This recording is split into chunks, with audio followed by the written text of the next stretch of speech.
и недоразбирање меѓу Делов и Каракамишев.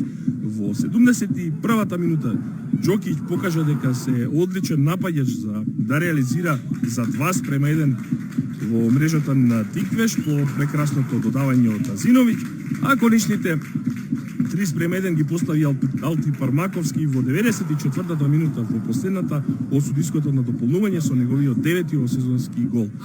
Со ова Брегалница стигна до втората победа против Тиквеш во оваа надпреварувачка сезона пона во Штип од 2:0, денеска славеше со 3:1 и со ова дојде до седмата победа во меѓусебните дуели со екипата на Тиквеш. Кавадарчани остануваат на 2 победи и 3 нерешени против тимот од Штип, а сезоната продолжува напролет. За она што не очекува секако во продолжението од ова коло, гледате и утре на македонската телевизија дел од најубавата понуда од македонскиот фудбалски шампионат кој што завршува со 5 надпревари предвидени за неделното пополудне.